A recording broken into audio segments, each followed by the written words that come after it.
The morning air at Naval Air Station Meridian carried the distinct scent of jet fuel mixed with salt from the Gulf, a combination that settled into your lungs and stayed there long after you left.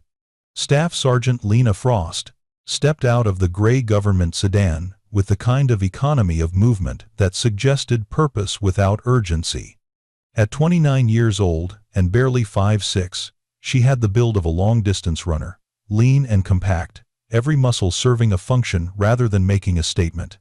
Her utilities were crisp but not aggressively so, the kind of worn-in cleanliness that spoke to someone who understood regulations without being enslaved by them. Dark brown hair pulled back in the standard bun, no jewelry except the required dog tags tucked beneath her blouse, and a single duffel bag slung over her shoulder with practiced ease. She moved like someone comfortable carrying weight, both literal and otherwise. The driver, a young airman first class who couldn't have been more than 20, popped the trunk and moved to help with her gear. "Let me get that for you, Sergeant," he offered with the earnest politeness of someone still new enough to the service to treat every NCO like they might be secretly important. "I've got it," Lena said, her voice quiet but clear, the kind of tone that didn't invite argument without being hostile. She pulled her second bag from the trunk with one hand, settling both bags' weight across her shoulders with the subtle shift of someone who had carried far heavier loads in far worse conditions. The airman nodded, a flicker of something crossing his face. Not offense, more like curiosity. Most people arriving at a new duty station either complained about their luggage or made a show of their independence. She had simply handled it. Like breathing. Admin buildings that way. He pointed toward a low concrete structure, flanked by palm trees, that looked perpetually dusty, despite the humidity. "Master Sergeant Vance is expecting falls. He's, The airman hesitated, searching for diplomatic phrasing. "He runs a tight ship." Lena's lips curved slightly, not quite a smile. "Noted. Thank you, airman." She walked toward the admin building with measured steps, her boots making soft contact with the asphalt. Around her, the base hummed with its morning rhythm. Aircraft screamed overhead on training runs. Ground crews moved in coordinated patterns around a parked C-130. A formation of Marine aviators jogged past in perfect cadence, their synchronized breathing more intimidating than their shouted count. No one gave her a second glance. Just another transfer. Another body filling a billet. Another name on a roster. Exactly how she preferred it. The admin building's interior was standard military bureaucracy made physical. Fluorescent lights humming overhead. Linoleum floors polished to a dull shine. Cork boards covered in safety briefings, and equal opportunity posters that no one read. The air conditioning fought a losing battle against the Gulf, humidity seeping through every door opening. Lena found the office marked MSGT Vance, Operations Chief, and knocked twice. Crisp and professional. "Enter," came a voice from inside, the kind of bark that had been giving orders for so long it no longer knew how to sound like anything else. Master Sergeant Dale Vance sat behind a desk that looked like it had been organized by someone with an obsessive need for right angles. Every stack of papers aligned, every pen parallel to the desk edge. The American flag in the corner stood at perfect attention, as if it too feared disappointing him. Vance himself was a wall of a man, 6'3", with shoulders that had probably been impressive in his 20s, and were now simply thick with the kind of weight that came from age and desk work. His face carried the permanent scowl of someone who viewed the world as a series of problems requiring his personal correction. Salt and pepper hair cut to exact regulation. Uniform, immaculate. Ribbons spanning 3 rows, though notably missing any of the ones that suggested he'd ever left the continental United States. He looked up from his paperwork with the expression of someone interrupted mid-thought and unhappy about it. "Staff Sergeant Frost," he said, not quite making it a question. His eyes tracked down to her chest, where her name tape sat, then back up to her face, with the kind of lingering assessment that lasted half a second too long to be purely professional. "You're the cybersecurity transfer from Quantico." "Yes, Master Sergeant," Lena replied, standing at parade rest with her hands clasped behind her back. Marine Corps is finally sending us a network security specialist. Vance continued, leaning back in his chair with the confidence of someone who believed his opinion carried weight beyond this office. Though I'll be honest, Frost, I was expecting someone with a little more presence. Most of the cyber guys I've worked with, they at least look like they could handle themselves if the situation went kinetic. Before we begin, make sure to subscribe to Military and Veteran Stories so you never miss these true tales of courage. And tell us in the comments, where are you watching from today? Lena's expression didn't shift. She had heard variations of this assessment her entire career. Too small, too quiet, too young, too female. The words changed, but the underlying assumption remained constant. She didn't fit someone's mental image of what a Marine should be. I handle situations as they present themselves, Master Sergeant, she said evenly. Vance snorted, a sound somewhere between amusement and dismissal. That's a diplomatic answer. We'll see how you do when you're elbow deep in a network breach at 0:30 with some colonel breathing down your neck about classified spillage. He shuffled papers on his desk. The gesture clearly meant to communicate that this conversation was already taking longer than he felt it deserved. Your billet is Network Security Operations. You'll be working in the comm center, primarily nights, since that's when most of the interesting traffic happens. Your supervisor is Gunnery Sergeant Pierce. He knows his job, so stay out of his way and do what you're told. Understood, Master Sergeant. Your quarters are in Building 7, Room 214. You'll share a head with 3 other female Marines. Chow halls open 0500 to 1900. PT is optional for POGs but recommended if you don't want to look like complete trash during the unit run. His eyes flicked down to her frame again, that same assessing look. Though I'm guessing cardio isn't your problem. The comment hung in the air. Inappropriate but not quite actionable. The kind of statement that lived in the gray zone of military culture where calling it out would make you the problem instead of him. Lena simply nodded. Is there anything else, Master Sergeant?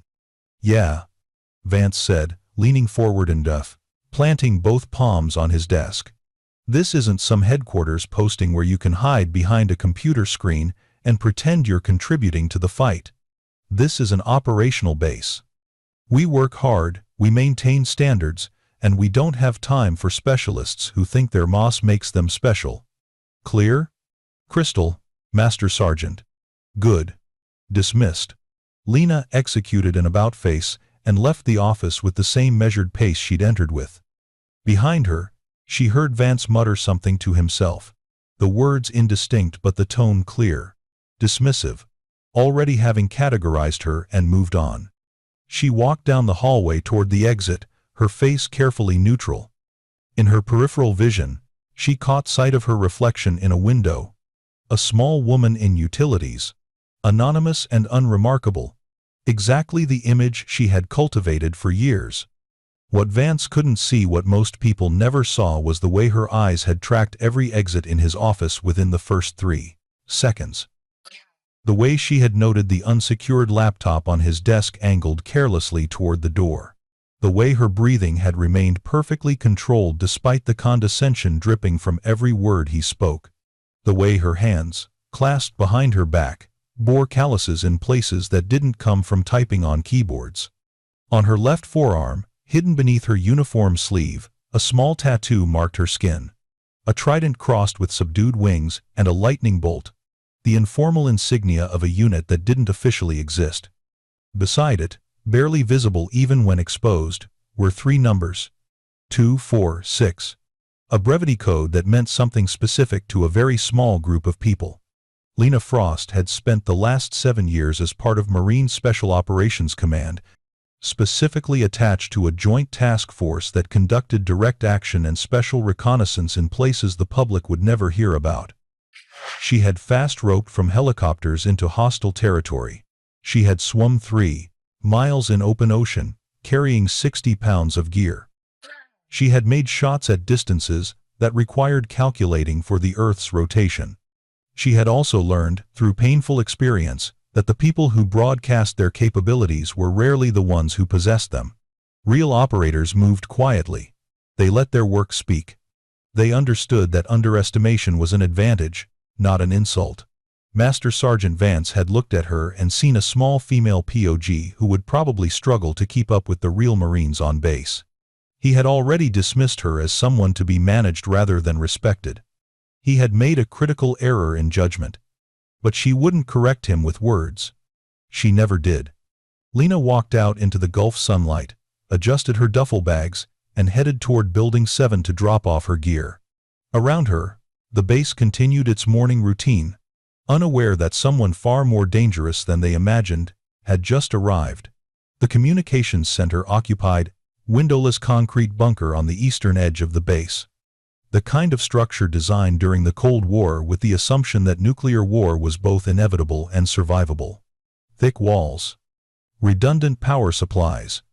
Enough cable runs and server racks to make a civilian IT professional weep with either joy or despair, depending on their temperament. Lena reported for her first night shift at 1,900 hours. Carrying a small backpack with her laptop, notebook, and a thermos of coffee she'd learned years ago to prepare herself, since military coffee was best understood as a punishment rather than a beverage. The heavy steel door required both a keycard and a cipher lock. She entered the combination she'd been given during her brief check-in with Gunnery Sergeant Pierce earlier that afternoon, heard the magnetic lock disengage with a heavy clunk, and stepped into the fluorescent-lit interior. The main operations floor was exactly what she expected. Rows of workstations, each with multiple monitors displaying network traffic, security alerts, and various classified systems. The air smelled like electronic components and the particular staleness that came from climate-controlled spaces that never experienced actual weather. The white noise of cooling fans created a constant hum that most people learned to tune out within a week or went slowly insane trying to escape. 4 other Marines occupied the space, all clustered near the coffee station despite the fact that their shift had technically started 30 minutes ago. They looked up as she entered, their conversation dying mid-sentence in that way that meant she had definitely been the topic under discussion. Gunnery Sergeant Pierce separated from the group and approached with the practiced efficiency of an NCO who had given this same orientation speech dozens of times. He was maybe 40. Built like someone who had been athletic once and was now just sturdy. With the kind face of someone who genuinely didn't want to be an asshole, but had learned that military culture rewarded a certain amount of professional distance. "Frost," he said by way of greeting, extending a hand that she shook once, firmly. "Welcome to the cave. Did Vance give you the speech about operational tempo and maintaining standards?" He touched on it, Gunny. Pierce smiled slightly. "I bet he did. Look, forget whatever he said. Down here, we care about 3 things. Keeping the network secure, catching threats before they become incidents, and not letting the brass panic every time some colonel's aide clicks on a phishing email. You do those 3 things, I don't care if you show up in a clown suit." Noted, Gunny. "Though I left my clown suit at my last duty station." The joke landed with more impact than she'd intended. Pierce's smile widened into something genuine. And behind him, one of the other Marines, a lance corporal with thick-framed glasses, snorted into his coffee. "All right. Frost's got jokes," Pierce said. "Good. You'll fit in. Let me introduce you to the night shift degenerates." He gestured toward the group. "That's Corporal Hayes, our network admin. Lance Corporal Mendez handles help desk tickets and user issues. Lance Corporal Cho does traffic analysis and threat hunting. And Sergeant Willis runs the Security Operations Center monitoring when I'm not here, which is most of the time because, unlike you people, I have a family that occasionally wants to see me." Each Marine nodded as they were introduced. Professional, if not quite warm. Lena had expected this. New arrivals were always assessed before being accepted, and she had the additional burden of being both female and a transfer from a headquarters billet, at least according to her official personnel file. "Your primary station is Terminal 7, Pierce continued, walking her toward a workstation that looked identical to the others, except for a small nameplate that read S. Sergeant Frost, NetSec. "You've got admin rights to the EST, security infrastructure, intrusion detection, firewall management, vulnerability scanning, the fun stuff. We get penetration test notifications about once a month from Cybercom trying to keep us honest. Your job is to make sure they fail spectacularly. Lena set her backpack down and surveyed the setup. 3 monitors, mechanical keyboard, encrypted hard drive for sensitive documentation. Standard configuration, though someone had at least bothered to organize the cable management properly. Questions? Pierce asked. Rules of engagement: if I detect an actual intrusion, wake me up immediately, I don't care what time it is. Then, we follow the incident response protocol to the letter, because auditors love finding places where we improvised. But between you and me, if you can trace and neutralize the threat without creating a 6-inch stack of paperwork, I will buy you a bottle of whatever you drink. Fair enough. Gunny. Pierce clapped her shoulder once, the gesture friendly but brief. All right, I'm out of here. Hayes has the watch until midnight. Then Willis takes over. You shadow tonight. Get familiar with the systems. Tomorrow you're on your own. He paused, something shifting in his expression. And Frost?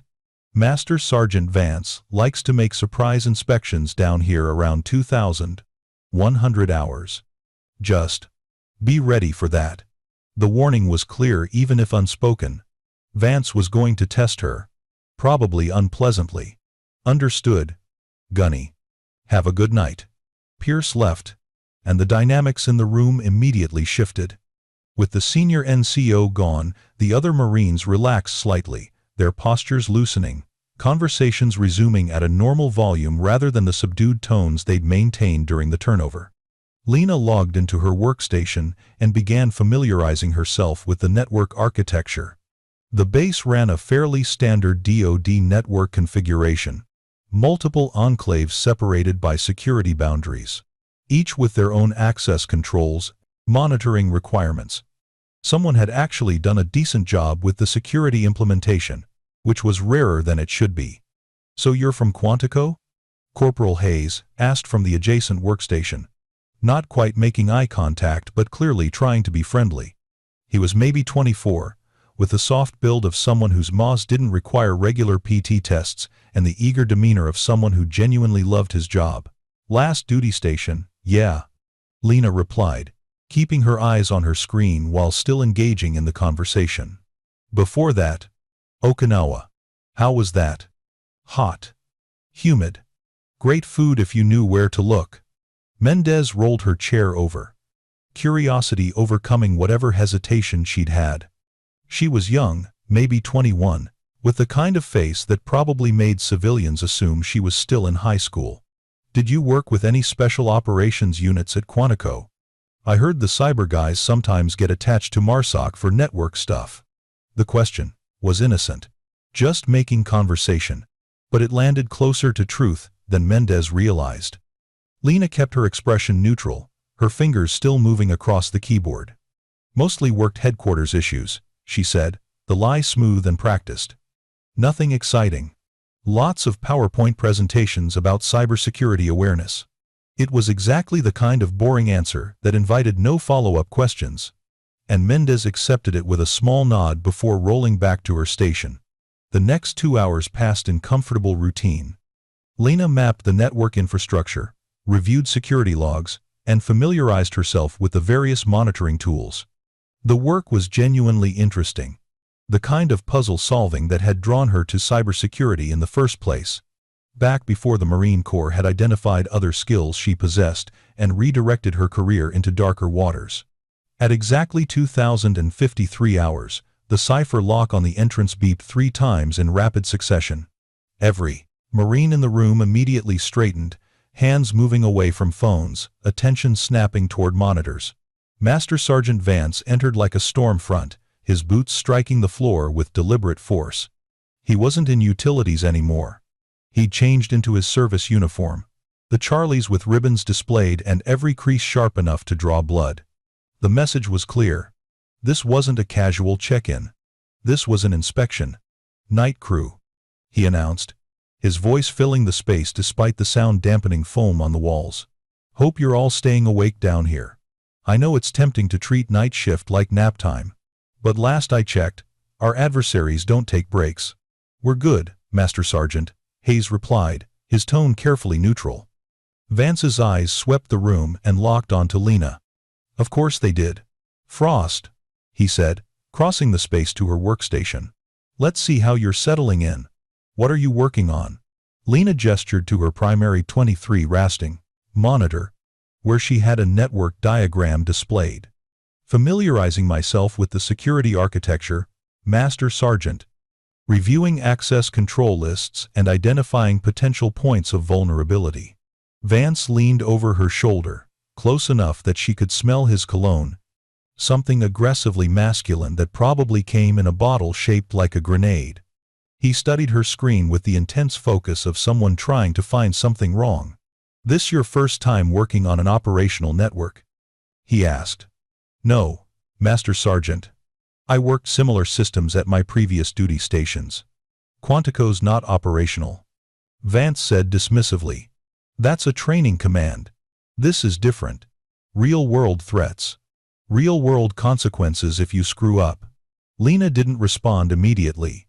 In her peripheral vision, she could see the other Marines had gone very still, their attention fixed on their screens but their awareness entirely on this conversation.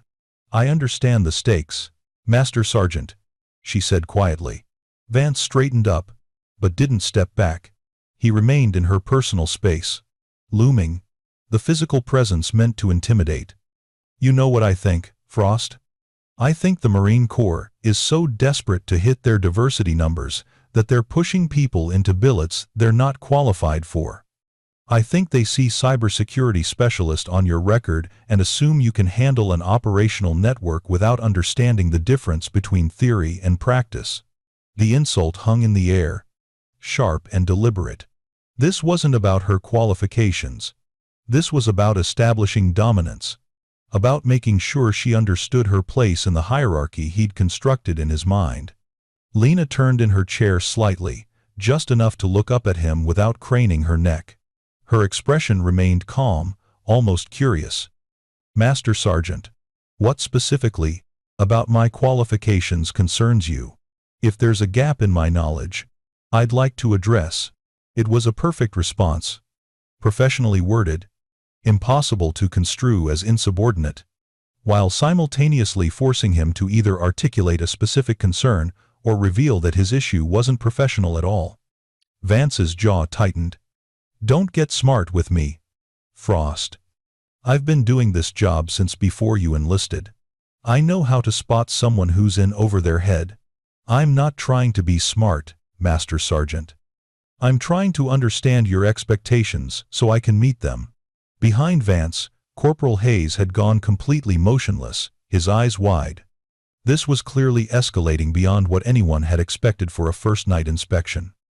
Vance leaned down slightly, his voice dropping to something just above a whisper, but still audible to everyone in the room. Here's my expectation, Staff Sergeant. You keep your head down, you do exactly what Gunny Pierce tells you to do, and you don't pretend that sitting behind a computer screen makes you the same as Marines who actually deploy. We clear? Lena held his gaze for exactly 2 heartbeats. Long enough to show she wasn't intimidated, but not so long it became a challenge. Crystal clear. Master Sergeant. Good. Vance straightened up, his point made. He swept his gaze across the rest of the room. The rest of you. Same standard applies. I see phones out. I see YouTube videos. I see anything that looks like you're not taking this mission seriously. There will be consequences. Understood? A chorus of yes, Master Sergeant filled the space. Vance left with the same theatrical energy he'd entered with, the door closing behind him with a heavy clunk that felt like punctuation. The silence that followed lasted perhaps 5 seconds before Mendez exhaled loudly. Jesus. That was textbook Vance.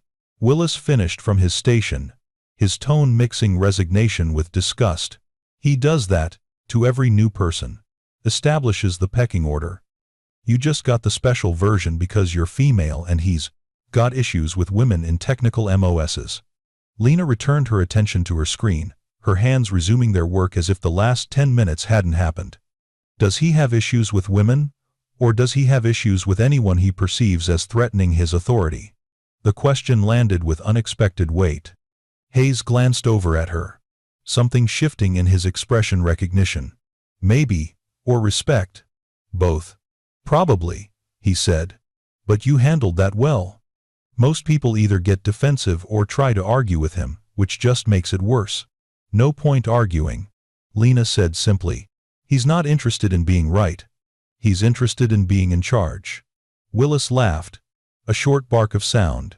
Frost. I think you're going to fit in just fine. The rest of the shift passed without incident.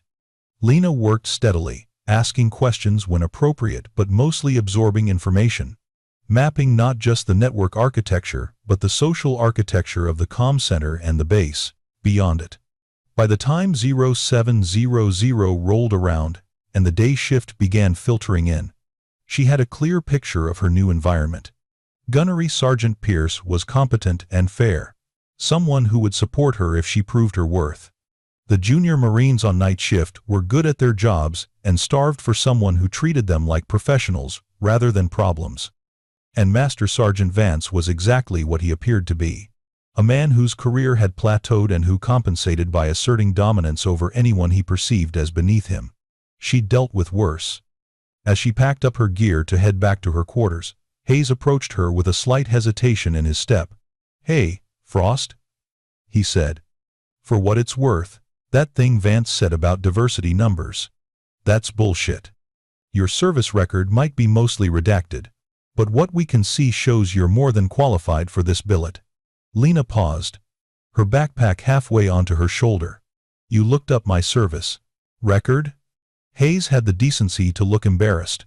"I mean, we look up everyone's, just to see who we're working with. But yours is weird. Lots of gaps. Lots of classified annexes. Mendez thinks you're a spook. Cho thinks you did something that got you reassigned. I think." He hesitated. "I think you probably did something interesting that you're not allowed to talk about." Lena smiled slightly, the expression more in her eyes than her mouth. "I think you should probably focus more on network security and less on conspiracy theories, Corporal." "So mysterious," Hayes said, grinning. "I like it. Makes night shift more interesting." She left the comm center as the morning sun began heating the base to uncomfortable levels. Around her, Marines and sailors moved with the particular urgency of people trying to complete tasks before the Gulf humidity became unbearable. Lena walked toward Building 7, her mind already processing everything she'd learned. Vance was going to be a problem, not an insurmountable one, but definitely a recurring source of friction. She'd need to decide how to handle him, whether to simply endure his behavior and focus on her work, or whether to address it through official channels. Neither option appealed to her. The former meant accepting disrespect. The latter meant attention, and attention was something she'd spent years learning to avoid. There was, she knew, a third option, but it required patience, observation, and waiting for the right moment. She'd learned that skill in places where mistakes meant more than hurt feelings, they meant body bags. So she would wait. She would watch. And when Master Sergeant Vance inevitably overstepped, she would be ready. For now, though, she just needed sleep. The base gym occupied a converted hangar on the northern edge of NAS Meridian, the kind of space that had clearly been designed for aircraft and then hastily retrofitted with weight racks, cardio equipment, and motivational posters that all featured the same generic image of someone climbing a mountain at sunrise. The air conditioning fought a losing battle against the body heat of 36 service members trying to maintain physical standards in weather that made every movement feel like swimming through warm soup. Lena arrived at 0530 early enough that the gym was only half full, populated mostly by the serious lifters and the people who genuinely enjoyed PT rather than viewing it as a mandatory evil. She wore standard-issue PT gear, green shorts, gray shirt with Marinez stenciled across the chest, and carried a small bag with her towel, water bottle, and wireless earbuds. She'd learned years ago that gyms were excellent places for observation. People revealed themselves when they exercised, their discipline or lack thereof, their pain tolerance, their attitude toward discomfort. You could learn more about someone watching them do burpees than you could from an hour of conversation. Lena started with a warm-up that looked routine to anyone watching. Dynamic stretches, arm circles, leg swings, light jogging in place. But the way she moved through the sequence suggested something more than casual fitness. Her balance never wavered. Her breathing remained controlled. Her joints moved through ranges of motion that required both flexibility and strength. A Marine running on a nearby treadmill glanced over, his eyes tracking her movements with the assessment of someone who recognized athleticism when he saw it. She didn't acknowledge the attention, just continued her warm-up with the same focused intensity. After 10 minutes, she moved to an open space near the heavy bags and dropped into a series of bodyweight exercises. Push-ups first, but not the standard kind. She positioned her hands slightly wider than shoulder width. Fingers turned outward, at 45-degree angles, and descended until her chest touched the floor before exploding upward with enough force to clap her hands together. Mid-air. 50 repetitions without pause, her breathing remaining steady throughout. Next came pull-ups on a nearby bar. Not the kipping kind that relied on momentum, but strict dead-hang pull-ups where her chin cleared the bar by several inches each time. 25 repetitions. Controlled descent each time. No swinging or jerking. The Marine, on the treadmill, had abandoned any pretense of running and was now openly watching. So were several others. Lena dropped from the pull-up bar and transitioned immediately into pistol squats, single-leg squats that required both balance and strength to execute properly. She alternated legs, 10 reps each side, maintaining perfect form throughout. Her supporting leg never wavered. Her elevated leg remained perfectly straight. "Damn!" someone muttered from across the gym. She finished her circuit with burpees, but these weren't the sloppy versions most people defaulted to during PT. Each one was executed with crisp precision. Drop, push up, jump, clap overhead. 40 repetitions in 90 seconds, her shirt soaked with sweat but her breathing still controlled. When she finally stopped, grabbing her water bottle and taking a long drink, the gym had grown noticeably quieter. People weren't staring. Exactly. But attention had shifted in her direction, in that subtle way that happened when someone displayed capability beyond what their appearance suggested. She caught her reflection in the mirror along the far wall. A small woman who had just performed a workout that would challenge most Marines twice her size and had made it look effortless. The door to the gym opened and Master Sergeant Vance walked in, gym bag over one shoulder, wearing PT gear that strained against a frame that had clearly softened over years of desk work. His eyes swept the space and landed on Lena with the inevitable certainty of someone who seemed to have internal radar for opportunities to assert dominance. He approached with that same deliberate stride he'd used in the comm center, the one designed to draw attention. "Frost," he said loudly enough to carry across the gym. "Didn't expect to see you here this early." Most of the night shift Marines sleep through morning PT. Lena toweled off her face, her breathing already returning to normal. "I prefer to work out before it gets too hot, Master Sergeant." Vance dropped his bag near a bench press station, making a show of loading plates onto the bar. "You look pretty wrecked. Maybe you should pace yourself. Don't want you burning out and unable to perform your duties." It was a statement designed to undercut what everyone had just witnessed, to reframe her display of fitness as somehow excessive or inappropriate. The subtext was clear. She was trying too hard, showing off, not understanding how things worked. "I appreciate the concern, Master Sergeant," Lena said evenly. "I'm good." She moved toward the heavy bags, intending to finish her workout with some striking drills. But Vance wasn't done. "You know, Frost, there's a difference between gym fitness and functional fitness. PT tests are one thing. Real-world performance is something else." He settled under the bench press bar, his hands gripping the weight with the too-wide grip of someone whose form had degraded over years. "I'm guessing you're one of those Marines who's great at checking boxes, but hasn't actually been tested when it matters." The gym had gone almost silent now. Conversation dying, as people sensed confrontation brewing. This was no longer casual morning banter. This was something else. Lena turned to face him fully, her expression remaining carefully neutral. "Master Sergeant, I'm not sure what you're implying." "I'm not implying anything," Vance said, lifting the bar from the rack, with more struggle than someone pressing that weight should require. "I'm stating an observation. You've got a resume that looks good on paper, but I haven't seen anything that tells me you can handle stress when things get real." He lowered the bar to his chest and pressed it back up, his form breaking down immediately, elbows flaring out, back arching excessively, the weight wavering as he struggled through the rep. He managed 5 repetitions before racking the bar with a clang that echoed through the gym. "See that?" he said, sitting up and addressing the room as much as Lena. "That's functional strength. That's what matters when you need to move equipment, handle a physical emergency, deal with a real-world situation." The Marine who'd been watching Lena earlier caught her eye and made a face that clearly communicated what he thought of Vance's functional strength. She didn't react, didn't smile, just maintained her neutral expression. "I'm sure you're right, Master Sergeant," she said quietly, turning back toward the heavy bags. But as she moved, something shifted in her posture. Not dramatically, not obviously, but for anyone who knew what to look for, the change was unmistakable. Her shoulders rolled back slightly, her stance widened by perhaps an inch, her weight settled into the balls of her feet. She faced the heavy bag and struck it once with her right hand, a straight punch that looked casual, almost lazy. The bag barely moved.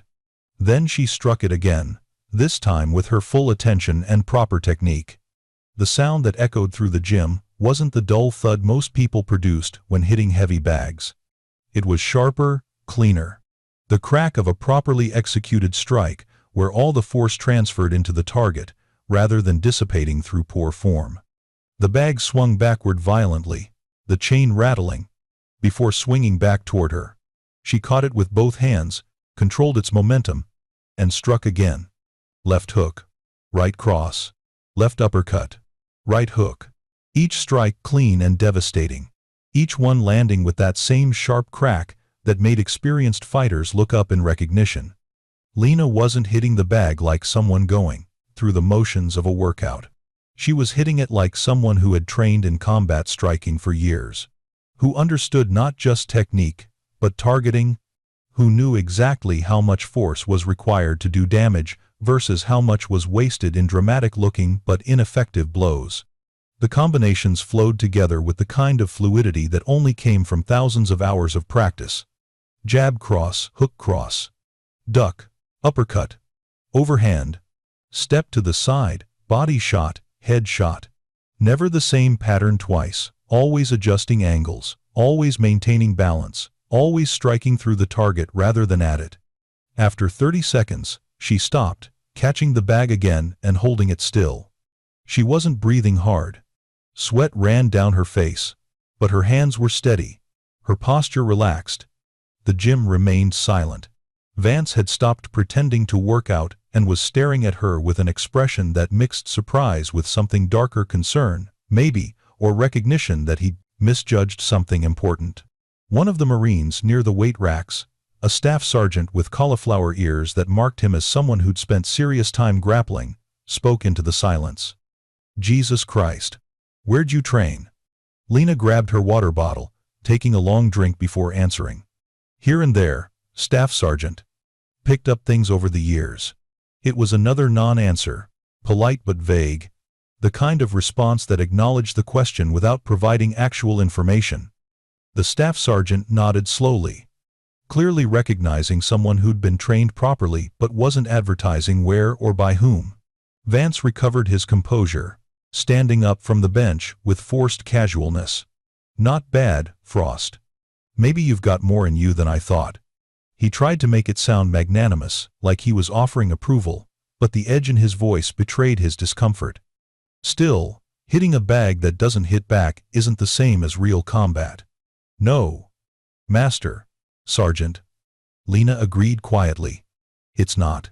She gathered her things, nodded once to the room in general, and headed toward the exit. Behind her, conversation slowly resumed, but the energy had shifted.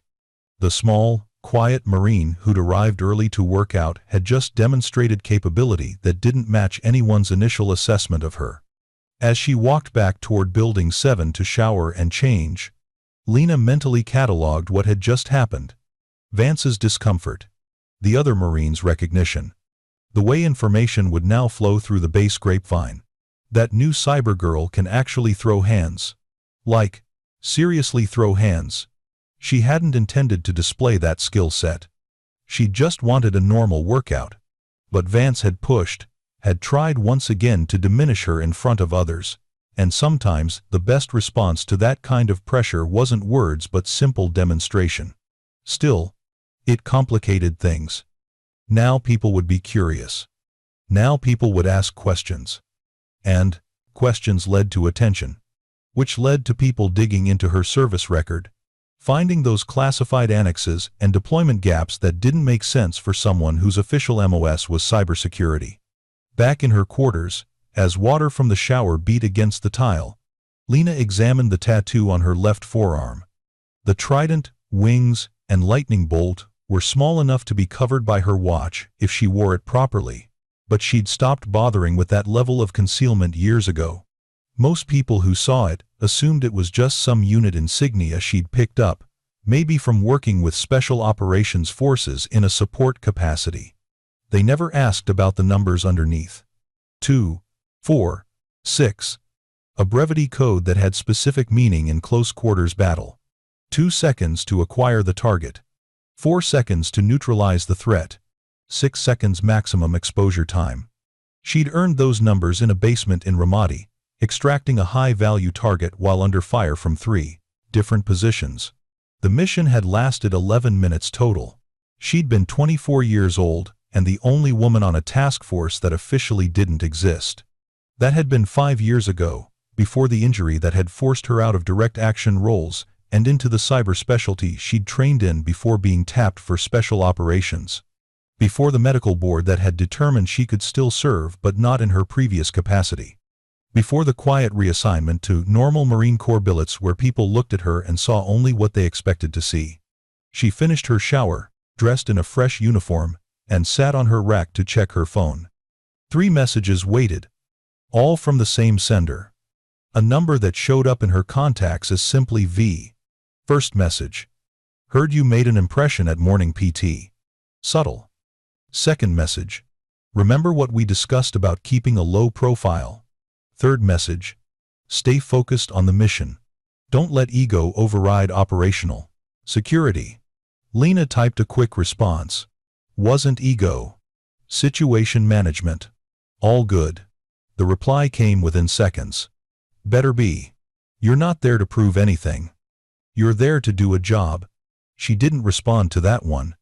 V was right, technically, but V wasn't the one dealing with Master Sergeant Vance and his need to establish dominance over anyone he perceived as threatening his authority. There were limits to how much disrespect someone could absorb before correction became necessary. Still, the message was clear. Keep your head down, do your job, don't attract attention. Too late for that now. The next 3 days fell into a rhythm. Lena worked her night shifts in the comm center, familiarizing herself with the network infrastructure while the rest of the base slept. She was good at the work, exceptionally good. Actually, and within 72 hours, she'd identified and patched 3 vulnerabilities that the previous security specialist had either missed or ignored. Gunnery, Sergeant Pierce noticed. Frost. Whatever they were paying you at Quantico wasn't enough. You've done more actual security work in 3 days than the last guy did in 6 months. Just doing the job, Gunny. Yeah. Well, keep doing it. Makes me look good, which means I don't have to hear Vance bitching about my section's performance. But if Pierce appreciated her work, Vance seemed only more irritated by it. He increased his random inspections of the comm center, always finding some minor issue to criticize cable management that wasn't perfect, documentation that could be more thorough, response times that should be faster even though they met every established standard. The other Marines noticed. Corporal Hayes started keeping a tally on a whiteboard hidden behind a server rack. Days since Vance's last unreasonable criticism of Frost. The counter never made it past 1.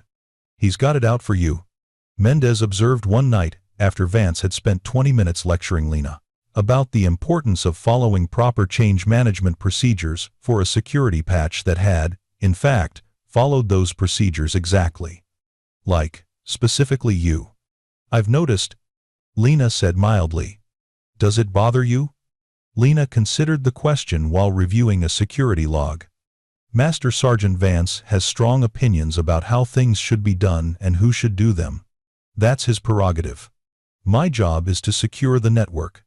As long as I do that, his opinions don't really affect me." It was a diplomatic answer, professional and unassailable. It was also not entirely true. Vance's behavior did bother her, not because his criticism hurt her feelings, but because it represented a broader problem in military culture. Leaders who confused authority with competence, who felt threatened by subordinates who exceeded expectations, who needed to diminish others to feel important themselves. She'd dealt with men like him before, though usually in contexts where their attitudes got corrected quickly by circumstances that didn't care about rank or ego. Combat had a way of revealing who actually knew their job and who just talked a good game. But this wasn't combat. This was a peacetime base where politics and perception mattered more than pure capability. So she absorbed his criticism, maintained her professionalism, and continued doing excellent work. Until the night everything changed. It started with a network alert at 2,347 hours on a Tuesday. Lena was deep into analyzing traffic patterns when her intrusion detection system flagged unusual activity on one of the classified network segments. Someone or something was attempting to access files they shouldn't have authorization for. She pulled up the logs, her fingers moving rapidly across the keyboard as she traced the access attempt back through the system.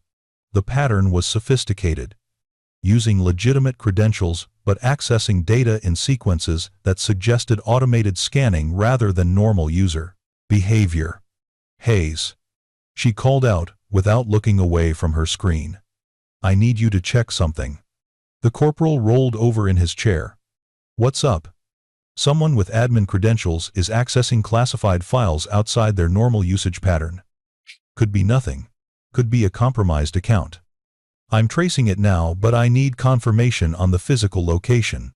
Hayes pulled up his own monitoring tools. "On it. Give me the username." "Vance.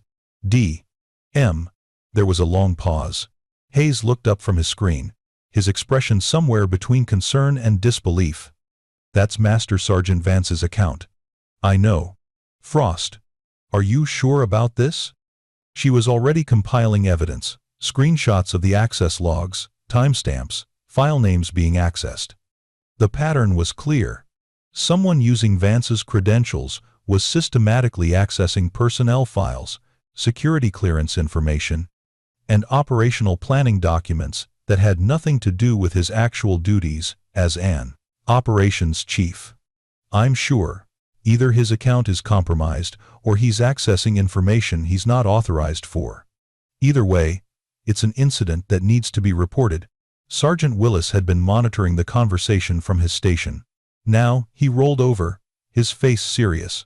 "Frost, if you're wrong about this, Vance will make your life hell. If you're right about this, he'll still make your life hell, but you'll have been right. You sure you want to go down this road?" Lena looked at the logs one more time, verifying what she was seeing. The unauthorized access was undeniable. The security protocols were clear. Any suspicious activity on classified networks had to be reported immediately, regardless of whose credentials were involved.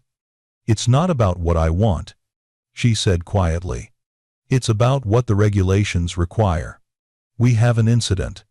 I'm reporting it." She picked up the phone and dialed Gunnery Sergeant Pierce's cell. He answered on the third ring, his voice heavy with sleep. "This better be important." "Frost. Gunny. We have a potential security incident. Unauthorized access to classified files using admin credentials.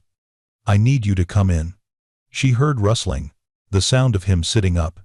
His voice sharpened immediately. "How bad?" Bad enough that I'm calling you at 2,300. The credentials belong to Master Sergeant Vance. There was a longer pause. I'll be there in 15 minutes. Don't touch anything else until I arrive. Document everything you've done so far. Already on it, Gunny.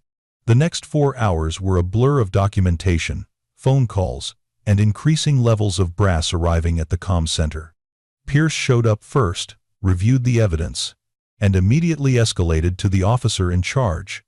The OIC took one look at the logs and called the base security officer.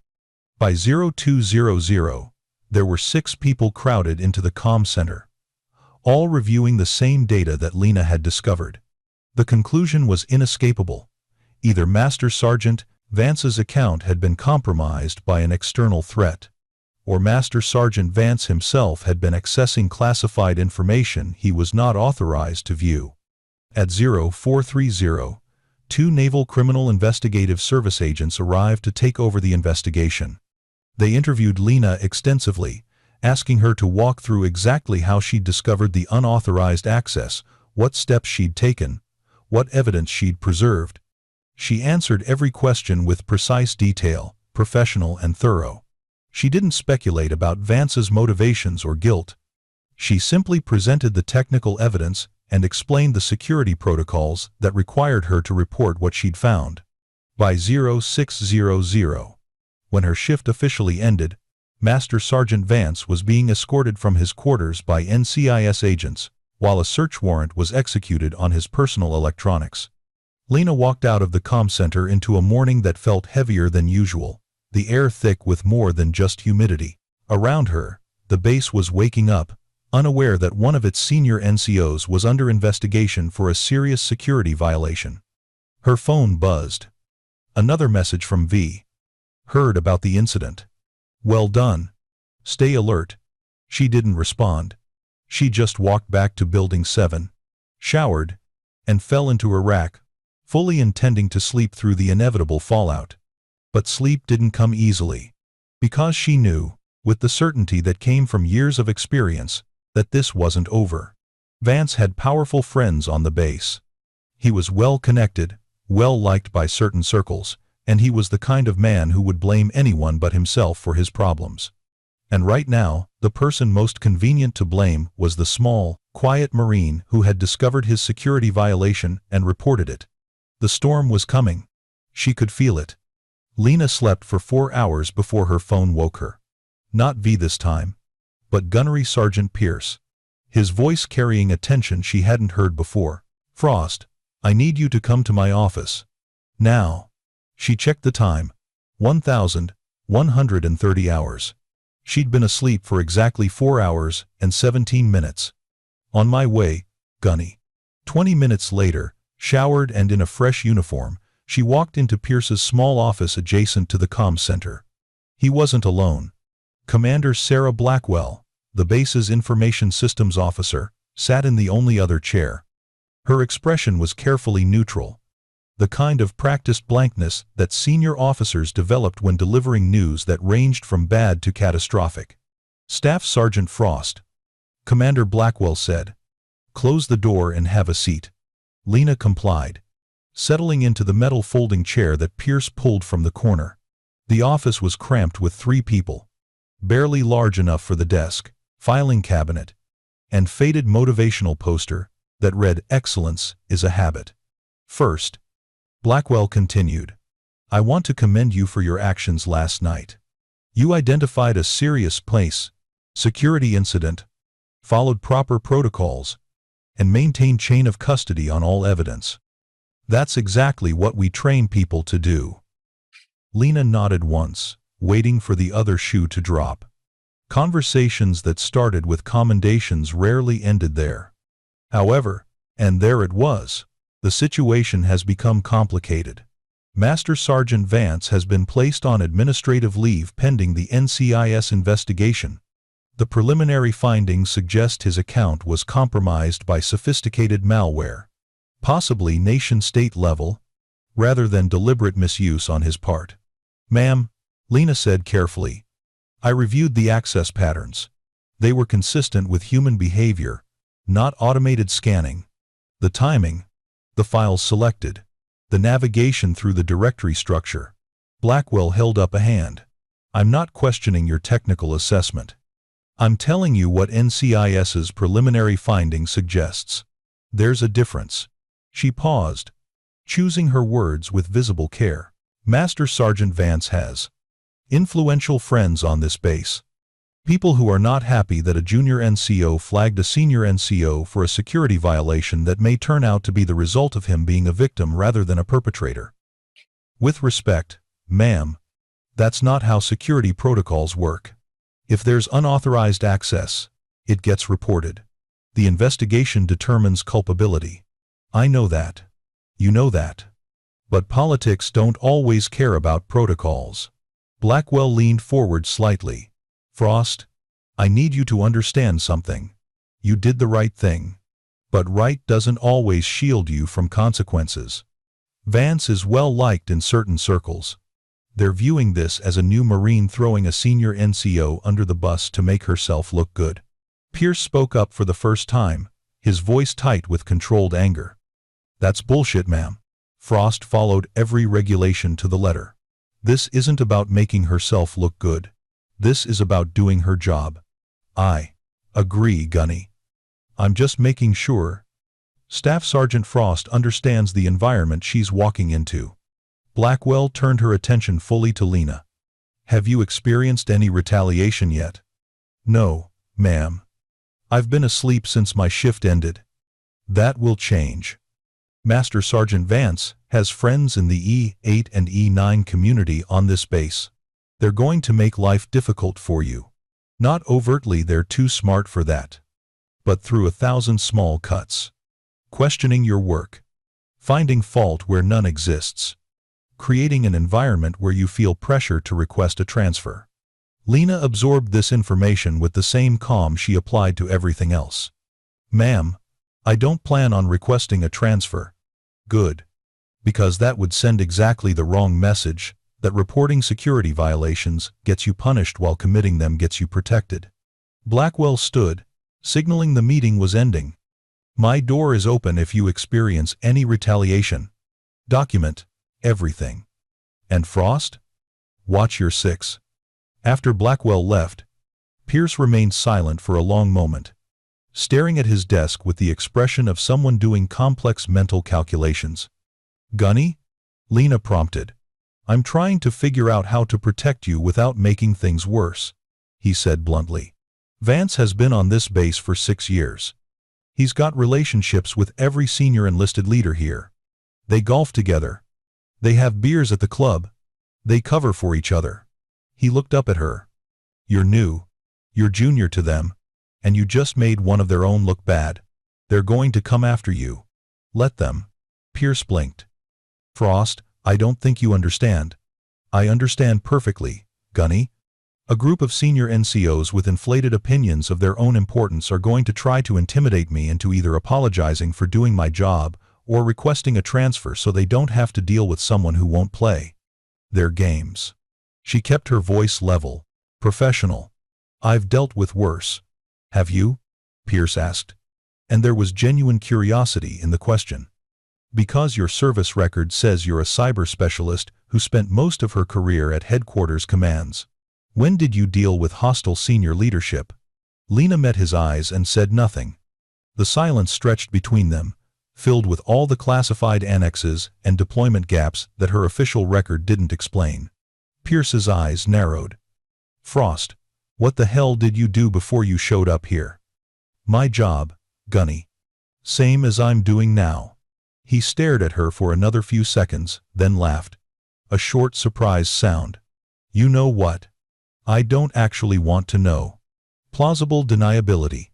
But Frost, whatever you did, whoever you worked with, don't let your ego write checks. Your body can't cash. These guys aren't going to fight fair. Neither will I, Gunny. The first incident happened that evening during shift change. Lena arrived at the comm center at 1,845 hours, 15 minutes early as usual, and found 3 senior NCOs waiting in the corridor outside. Master Gunnery Sergeant Riker from Maintenance, First Sergeant Cole from Base Operations, and Sergeant Major Patterson from the base headquarters element.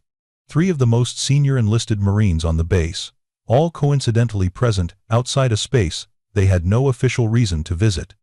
Lena approached the door, her key card already in hand. Staff Sergeant Frost, Sergeant Major Patterson said, his voice carrying the kind of authority that came from 30 years in the Marine Corps. He was maybe 55, built like someone who'd been formidable once and was now just solid, with gray hair cut high and tight and eyes that had probably intimidated thousands of junior Marines. "We need a word." "Of course, Sergeant Major." Lena stopped a respectful distance away, standing at parade rest. "How can I help you?" "You can help us by explaining why you decided to destroy a good Marine's career over what was clearly a technical error," Patterson said, his tone not quite hostile but certainly not friendly. "Master Sergeant Vance has been on this base for 6 years. Never had a security violation. Never had any issues. Then you show up and suddenly he's under investigation?" Lena kept her expression neutral. "Sergeant Major, I discovered unauthorized access to classified files and reported it per established protocols. The investigation is determining the nature and cause of that access. The investigation is disrupting base operations." First Sergeant Cole interjected. He was younger than Patterson, maybe 40, with the lean build of a runner and the permanent scowl of someone who viewed every problem as a personal inconvenience. "We've got NCIS crawling through our systems, interviewing people, creating doubt about our security posture. All because you couldn't handle a situation with more discretion." "Discretion? First Sergeant?" "Yeah. Discretion. Understanding that sometimes you bring concerns to senior leadership quietly before you blow up someone's career. Ever heard of handling things at the lowest level?" Lena took a slow breath, choosing her words carefully. "First Sergeant, with respect, lowest level doesn't apply to potential security breaches on classified networks. The regulations are explicit." "Don't quote regulations at me, Staff Sergeant," Cole snapped. "I've been in the Corps since before you were born. I know what the regulations say. I also know that there's a difference between following the letter of the law and having the judgment to understand context." Master Gunnery Sergeant Riker had remained silent until now, but his presence was the most intimidating of the 3. He stood well over 6 feet tall with hands like sledgehammers and a face that looked like it had absorbed decades of hard work without complaint. When he spoke, his voice was surprisingly quiet. "Frost, here's what concerns us. You've been on this base less than a week. You don't know the people here. You don't understand the relationships, the history, the way things work. Yet you felt comfortable destroying the career of a senior NCO who's done more for this base than you'll probably accomplish in your entire career." "Master Guns, I didn't destroy anyone's career. I reported a security incident." "You reported Master Sergeant Vance," Patterson corrected. "You could have investigated further, could have determined if his account was compromised before making him the subject of an NCIS investigation. Instead, you went nuclear immediately. Why?" The question was a trap, and Lena recognized it instantly. If she said she was just following protocols, they'd call her inflexible and naive. If she suggested Vance might be guilty, they'd accuse her of prejudging the investigation. If she admitted any uncertainty, they'd use it to suggest she acted improperly. She chose the only path that maintained integrity. "The truth, Sergeant Major. When I identified unauthorized access using Master Sergeant Vance's credentials, I followed the incident response protocol exactly as written. I notified my immediate supervisor, documented the evidence, and allowed the chain of command to make the decision about escalation. Gunnery Sergeant Pierce reviewed my findings and agreed they warranted immediate reporting. The OIC concurred. The decision to involve NCIS wasn't mine. It was made by officers who assessed the evidence and determined the threat level. But you started the process." Cole pushed back. "I identified a problem and reported it. That's my job." Patterson's eyes hardened. "Your job is to support this base's mission, not create problems where none exist." With respect, Sergeant Major, unauthorized access to classified files is a problem that exists, whether I report it or not. I just made it visible. The three senior NCOs exchanged glances, some unspoken communication passing between them. Finally, Patterson spoke again, his voice dropping to something more menacing. Staff Sergeant Frost, you should understand that this base is a small community. People talk. People remember. You've made some powerful enemies with your actions, and I'm not sure you fully appreciate what that means for your career here. It was a threat, barely disguised as professional advice. Lena had heard threats before, delivered by people far more dangerous than three senior NCOs whose most serious combat experience was probably PowerPoint presentations. Sergeant Major, I appreciate your concern for my career, but I'm confident that as long as I perform my duties with competence and integrity, my career will be fine. Competence and integrity, Riker repeated, his tone suggesting those words meant something different than Lena intended. You know what else matters? Loyalty. Understanding who your brothers and sisters in arms are. Not throwing them under the bus the first time you see something you don't understand. I understood exactly what I saw. Master guns. Unauthorized access to classified material. Everything else is above my pay grade. The conversation was clearly going nowhere, and all parties recognized it. Patterson straightened to his full height, attempting to use physical presence where words had failed. You're dismissed, Staff Sergeant. But understand this. We're watching you. Every report you file, every decision you make, every action you take will be scrutinized. You wanted to play by the exact letter of regulations? Fine. We can do that too. And I promise, you'll find that the regulations can cut both ways. Lena rendered a crisp salute, which Patterson returned with visible reluctance. She then swiped her keycard, entered the comm center, and let the heavy door close behind her with a solid thunk that felt like sealing herself into a bunker. Inside, the night shift crew Hayes, Mendez, and Cho looked up from their stations with expressions that mixed concern, with something like awe. Holy shit, Hayes breathed. Was that Sergeant Major Patterson outside? And First Sergeant Cole and Master Guns Riker? Lena confirmed, setting her bag down at her workstation. They wanted to discuss my career decisions. Frost, that's the entire senior enlisted mafia of this base. Mendez said, her voice higher than usual. What did they say?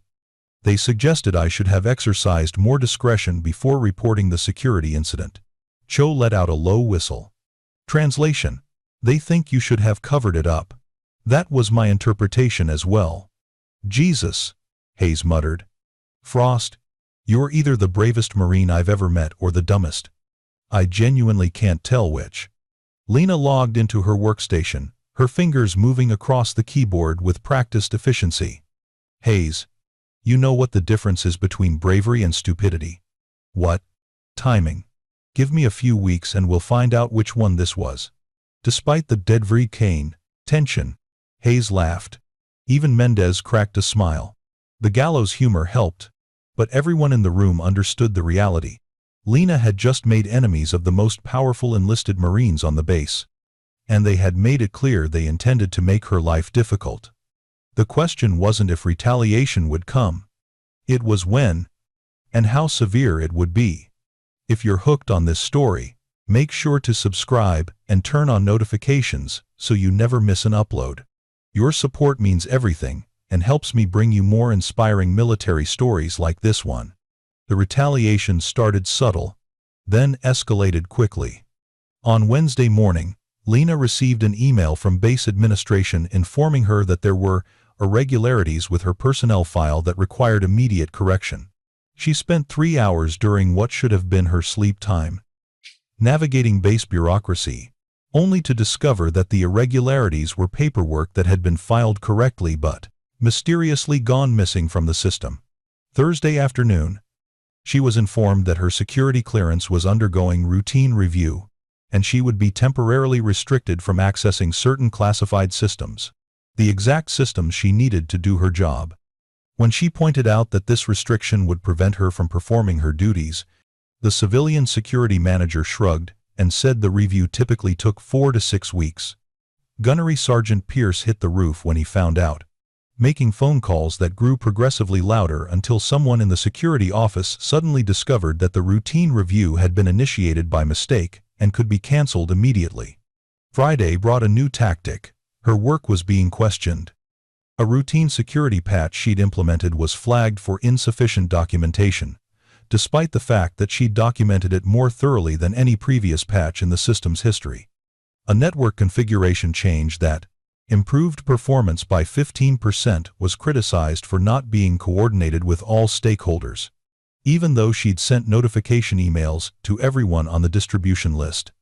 Master Gunnery Sergeant Riker personally inspected the comm center's cable management and declared it substandard, citing regulations that hadn't been updated since 1995 and that no one else on base was held to.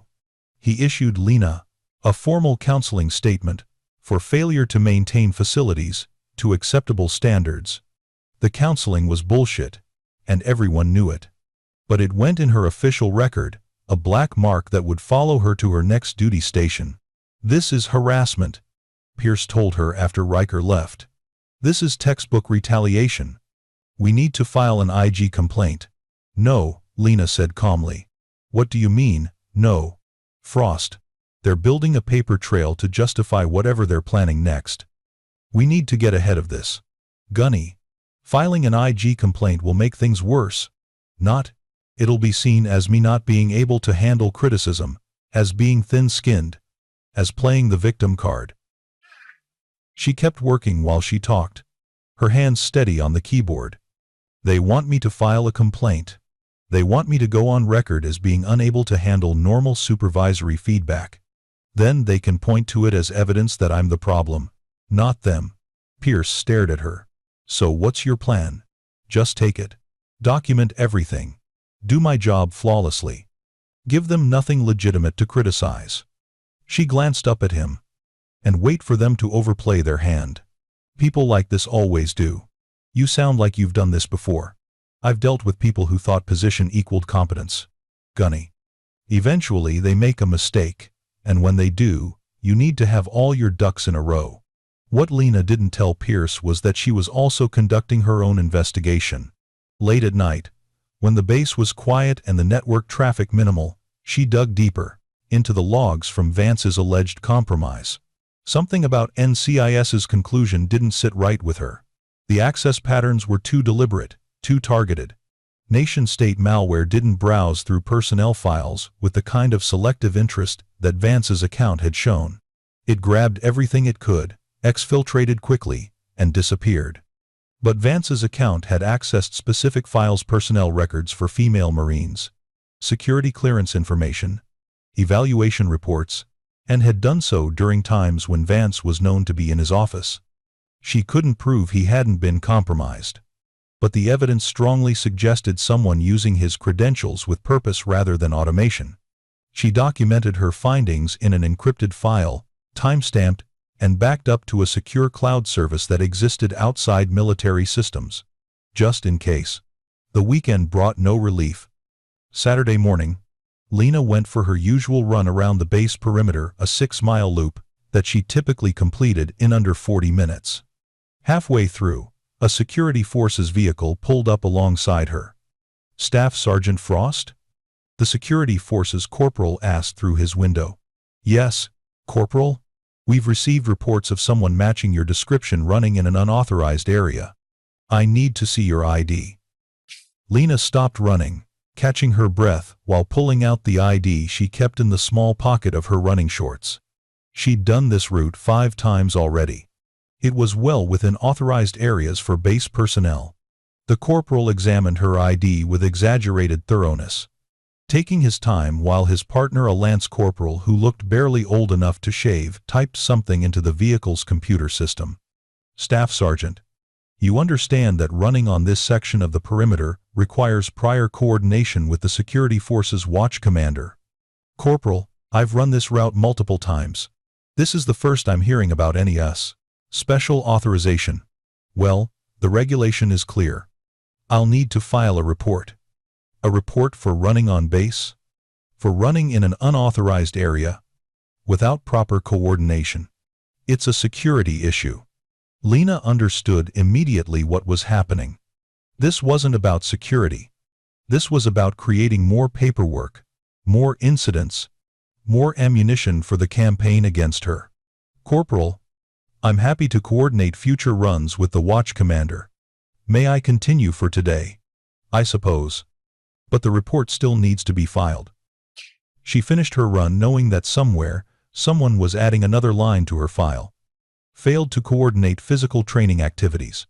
Shows pattern of disregard for established procedures. By Sunday evening, Lena was exhausted in a way that had nothing to do with physical tiredness. The constant low-level harassment. The knowledge that every action was being scrutinized and twisted. The pressure of maintaining perfect professionalism while being treated like a problem child. It ground on her in ways that combat never had. In combat, you knew who the enemy was. You knew what victory looked like. Here, the enemy wore the same uniform and claimed to be following regulations while using those regulations as weapons. Her phone buzzed.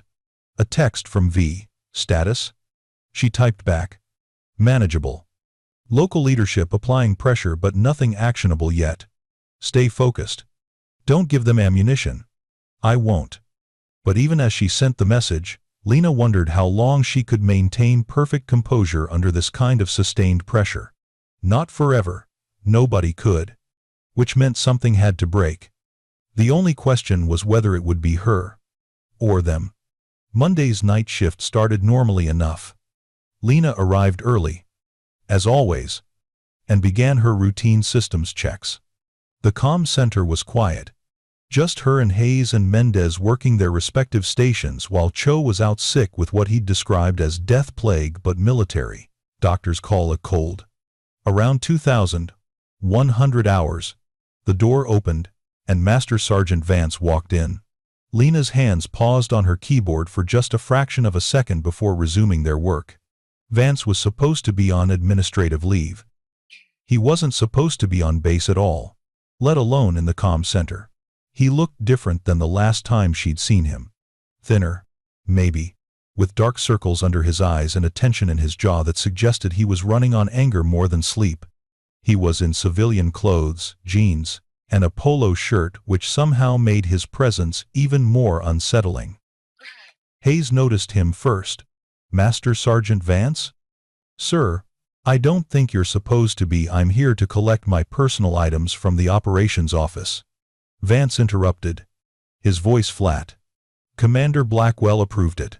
Check the log if you don't believe me. Hayes glanced at Lena, uncertain. She gave a small nod. They should verify, but not confront. Hayes pulled up the visitor log, and sure enough, there was an entry. Mesjit Vance authorized to retrieve personal effects from Ops Office. 2,100 to 2,130. Escorted by Snicko. Who's your escort? Master Sergeant? Lena asked, her tone professional. First Sergeant Cole. He's waiting outside. That checked out, technically, but something felt wrong. First Sergeant Cole was one of Vance's friends, one of the three who'd confronted her in the hallway. Having him as the escort was like having the fox guard the henhouse. Vance moved toward the operations office, a small side room where Pierce kept administrative files and personal items. But as he passed Lena's workstation, he stopped. Staff Sergeant Frost, he said quietly, his voice carrying a weight that made both Hayes and Mendez look up from their stations. I want you to know that I don't blame you for doing your job. The investigation will clear me because I didn't do anything wrong. My account was compromised, just like NCIS said. Lena swiveled her chair to face him, maintaining eye contact. Master Sergeant, I reported what I found. The investigation is determining the facts. Yeah. You reported what you found. His tone remained even, but something cold flickered behind his eyes. You didn't consider that maybe you were wrong. That maybe a senior NCO with 6 years of exemplary service deserved the benefit of the doubt before you destroyed his career. I reported unauthorized access. That's not an accusation. It's an observation. An observation that got me suspended. That got NCIS agents going through my personal computer, my phone, my email. That got my ex-wife calling asking if I'd done something illegal because investigators were contacting her. You have any idea what that did to my relationship with my kids? Lena kept her voice level. Master Sergeant, if your account was compromised, that's not something I caused, I just identified it. Vance leaned forward slightly, his hands gripping the edge of her desk. You know what I think, Frost? I think you saw an opportunity to make a name for yourself. New Marine arrives, finds a problem with a senior NCO, gets to be the hero who catches a security breach. Good for your career, right? That's not what happened, isn't it? Because from where I'm standing, you couldn't wait to report me. Didn't investigate further, didn't try to verify if it was actually malicious activity. Just went straight to the chain of command with accusations. Master Sergeant Vance. Lena interrupted. Her voice still calm, but carrying an edge of steel. You're on administrative leave. You're not supposed to be engaging with me about an ongoing investigation. If you have concerns about my conduct, they should be addressed through proper channels. Vance's face flushed. Don't lecture me about proper channels, Staff Sergeant. You want to talk about proper channels? How about having the professional courtesy to discuss concerns with someone before you ruin their career? Master Sergeant. Vance. First Sergeant Cole's voice came from the doorway, sharp with warning. Let's get your items and go. Vance straightened up, but his eyes remained locked on Lena's. This isn't over, Frost.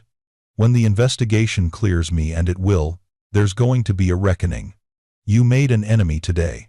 I reported a security incident. If that made me an enemy, that's your choice, not mine.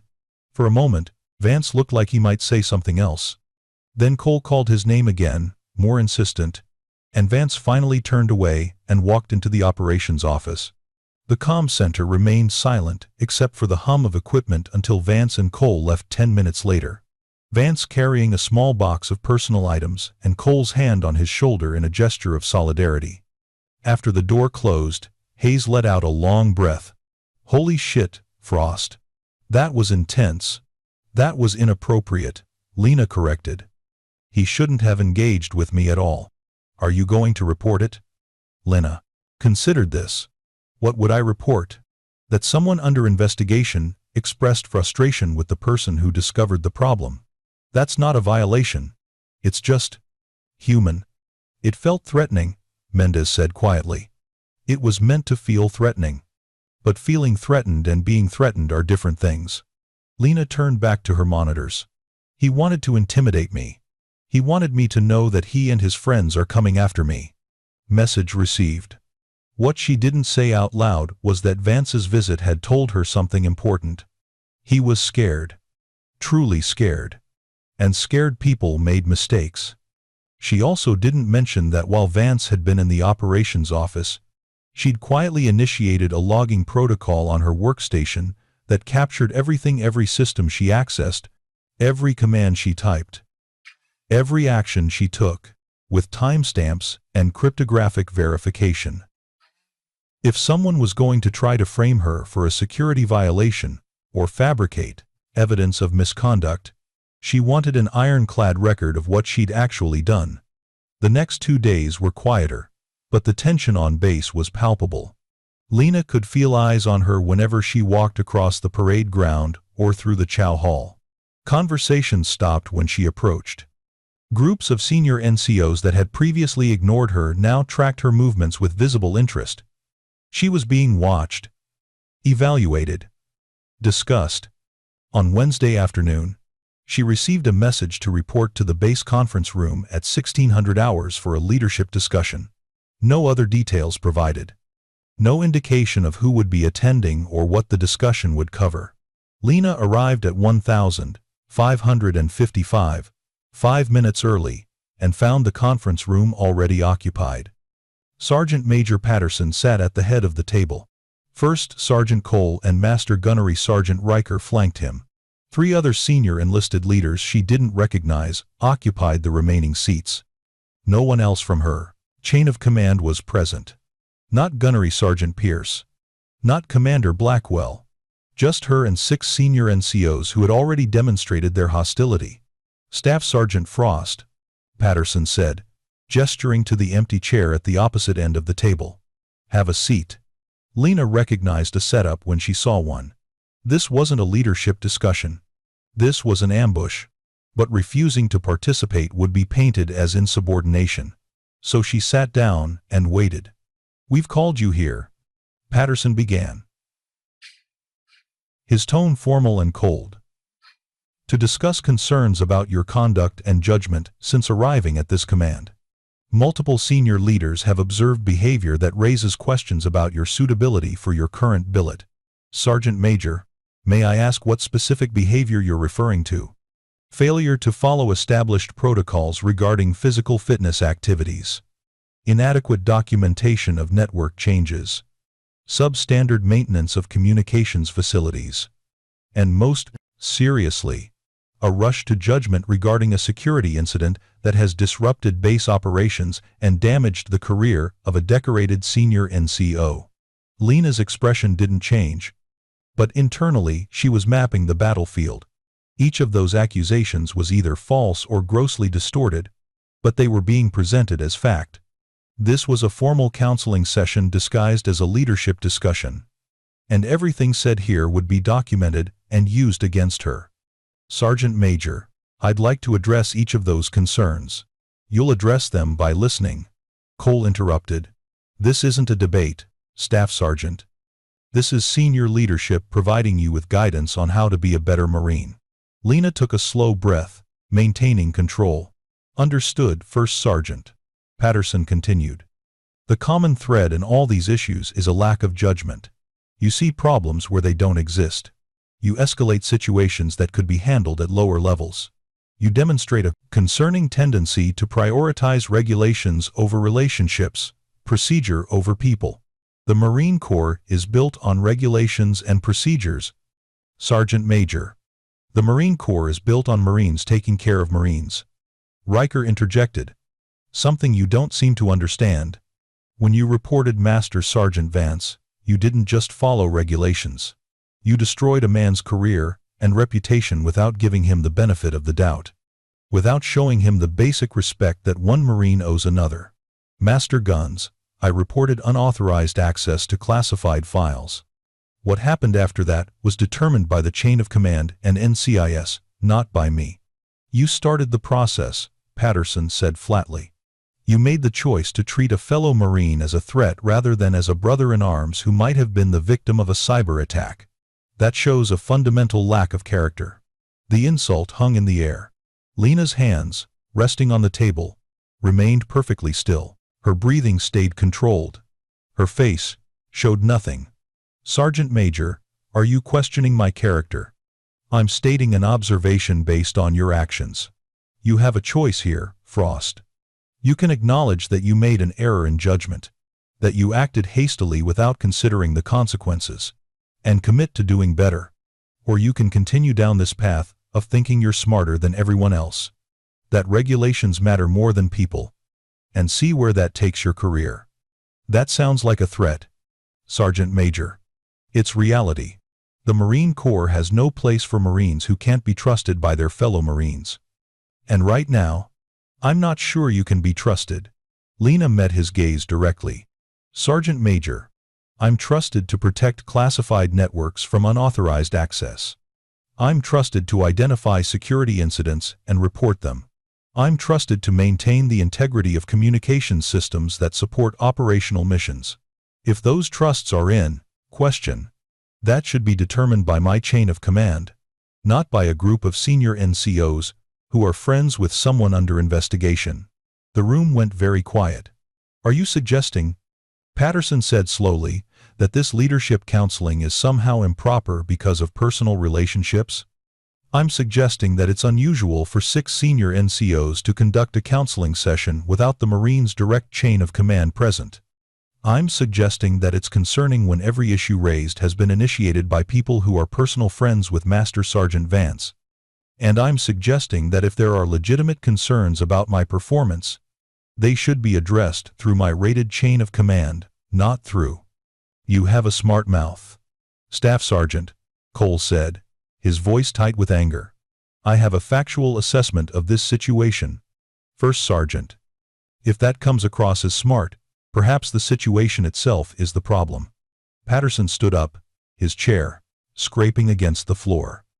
Staff Sergeant Frost, you are dismissed. But understand that this counseling session will be documented. You had an opportunity to show humility and a willingness to learn. Instead, you demonstrated arrogance and disrespect for senior leadership. That will be noted. Lena stood and rendered a salute that was technically perfect but carried no warmth. Aye aye. Sergeant Major.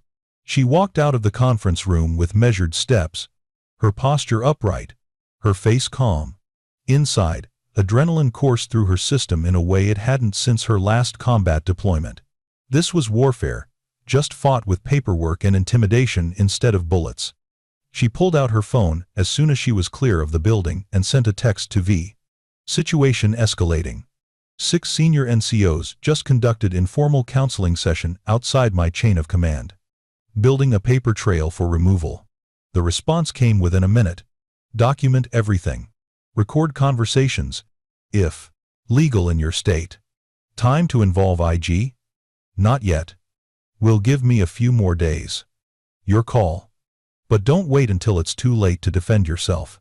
Lena knew V was right. But she also knew that filing an Inspector General complaint would mark her as someone who couldn't handle normal military leadership, regardless of how abnormal this situation actually was.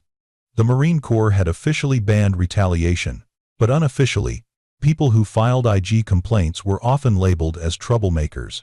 She needed something more definitive. Something that would prove beyond doubt that the retaliation was improper and that her original actions were justified. She needed Vance and his friends to overplay their hand, and she needed it on record. Thursday's night shift brought unexpected support. Gunnery Sergeant Pierce arrived at 2000 hours, 2 hours before he normally appeared, and immediately called Lena into his office. I just found out about that bullshit counseling session, he said without preamble. Patterson and his gang pulled an end run around the entire chain of command. Commander Blackwell is furious. So is the XO. Gunny, I can handle. No, Frost. You can't. Not alone. Pierce pulled out a folder and slid it across his desk. I've been documenting every instance of retaliation since this started. Every suspicious tasking, every unnecessary inspection, every time someone from outside your chain of command tried to involve themselves in your work. This is harassment, and it stops now. Lena opened the folder and found 3 weeks of detailed documentation, each incident logged with dates, times, witnesses, and relevant regulations. Pierce had been building a case without telling her. Gunny, if you submit this. I'm not submitting it. You are. Tomorrow morning, you're going to request mast with the base commander. You're going to present all of this, explain the pattern of retaliation, and request that it be referred to the Inspector General. And I'm going to be right there with you as a witness. Request mast. Lena's voice trailed off. Request mast was a formal process where any Marine could request to speak directly with their commanding officer about any issue. It bypassed the entire chain of command and put the issue directly in front of the senior leadership. It was a powerful tool, but also a risky one. If the base commander sided against her, her career was effectively over. Frost, they're not going to stop. They're going to keep pushing until you either break or do something they can use against you. The only way to end this is to force it into the open, officially, where they can't hide behind informal counseling sessions and friendly pressure. Lena stared at the documentation, her mind racing through scenarios and outcomes. Pierce was right. The situation was untenable. But request mast was a point of no return. What if the base commander sides with them? Then we take it higher.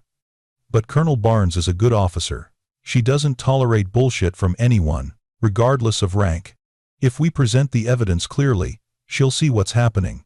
And if Vance is cleared by the investigation, then you reported a security incident in good faith, followed every protocol, and still did nothing wrong. The retaliation is the problem, not the original report. Lena closed the folder. Her decision made. All right, Gunny. Let's do it. Good. I'll contact the base commander's aide first thing in the morning. In the meantime, you finish your shift like normal. Don't let them know we're about to drop a bomb on their little harassment campaign. That night, working her shift under the fluorescent lights of the comm center, Lena felt something shift inside her. For 3 weeks, she'd absorbed pressure, maintained perfect composure, done everything right. She'd taken the high road, followed the regulations, refused to sink to their level. But the high road had a limit. Sometimes, when people pushed hard enough, you had to push back. And tomorrow, she would. Section 6. The confrontation Friday morning brought a message from the base commander's office. Request mast approved for 1,000 hours. The speed of the response suggested that Colonel Barnes had been waiting for something like this, that the unofficial Whisper network had already informed her about the retaliation campaign, even if no formal complaints had been filed. Lena arrived at base headquarters at 0945, wearing her service uniform with every ribbon and device positioned with micrometer precision. Gunnery Sergeant Pierce arrived minutes later, also in service uniform, carrying the documentation folder and wearing an expression that suggested he was ready for battle. They were kept waiting until 10:15, a psychological tactic that Lena recognized immediately. Make them sit. Make them stew. Make them wonder if this was a mistake. Finally, the base commander's aide, a captain who looked perpetually harried, gestured them into the inner office. Colonel Regina Barnes stood behind her desk, a woman in her early 50s with iron-gray hair and the kind of presence that made even senior officers straighten up instinctively. She'd come up through aviation, flown combat missions in multiple theaters, and had a reputation for both exceptional competence and zero tolerance for political games. Staff Sergeant Frost, she said, her voice carrying the crispness of someone who measured words carefully. Gunnery Sergeant Pierce, I understand you've requested MAST to discuss alleged retaliation related to your report of a security incident involving Master Sergeant Vance. Yes, ma'am, Lena replied. Before we begin, I want to be clear about something. Request MAST is your right as a Marine. But it's also serious. Once we start this process, it goes on your official record. It can't be taken back. If you're having problems with supervision or leadership that can be resolved at lower levels, I'd strongly encourage handling them that way. Are you certain this requires my intervention? Ma'am, I'm certain. The retaliation has been systematic, documented, and conducted by senior NCOs who have circumvented my chain of command. Lower-level resolution isn't possible. Barnes nodded once. Very well. Present your case. For the next 40 minutes, Lena and Pierce walked through the documentation. The informal counseling session with Patterson, Cole, and Riker. The mysterious personnel file issues. The security clearance review initiated without cause. The citations for violations that no one else on base was held to. The confrontation with Vance in the comm center. Each incident was documented with dates, times, witnesses, and relevant regulations. Colonel Barnes listened without interruption, her expression unreadable. When they finished, she leaned back in her chair and steepled her fingers. Gunnery Sergeant Pierce, in your professional opinion, is this retaliation or legitimate supervision? Ma'am, this is textbook retaliation. Every action taken against Staff Sergeant Frost has been initiated by friends of Master Sergeant Vance, none of whom are in her rated chain of command. The timing is too coincidental, the justifications too weak, and the pattern too clear. And Staff Sergeant Frost, do you believe Master Sergeant Vance deliberately accessed classified files, or was his account compromised? The question was a test. If Lena doubled down on accusing Vance, it would look like personal animus. If she backed away from her original report, it would suggest she'd been wrong. She chose accuracy over either extreme. Ma'am, I believe the access patterns I observed were inconsistent with automated malware behavior. They showed human decision-making, selective targeting, and timing that coincided with Master Sergeant Vance's known presence in his office. However, I acknowledge that sophisticated attacks can mimic human behavior. My job was to identify and report the unauthorized access. Determining culpability is NCIS's responsibility. Barnes studied her for a long moment. A diplomatic answer. But I'm asking for your professional assessment, not your diplomatic one. Based on your experience in network security, what do you believe happened? Lena met her gaze directly. Ma'am, I believe someone with knowledge of Master Sergeant Vance's credentials deliberately accessed those files. Whether it was Master Sergeant Vance himself or someone who compromised his account, I cannot definitively determine from the logs alone. But the activity was intentional and targeted. Thank you for your honesty. Barnes pulled out a file from her desk. The NCIS preliminary finding that Master Sergeant Vance's account was compromised by malware was based on the discovery of a Trojan on his workstation. However, the malware in question was installed 3 days after the suspicious access you identified. NCIS is now re-evaluating whether the malware was planted to cover up deliberate misuse. The room went very quiet. Ma'am, Pierce said carefully, are you saying someone tried to frame this as a compromise after the fact? I'm saying the timeline doesn't support the initial theory, and NCIS is conducting a more thorough investigation, which makes the retaliation against Staff Sergeant Frost even more problematic. Barnes closed the file. Here's what's going to happen.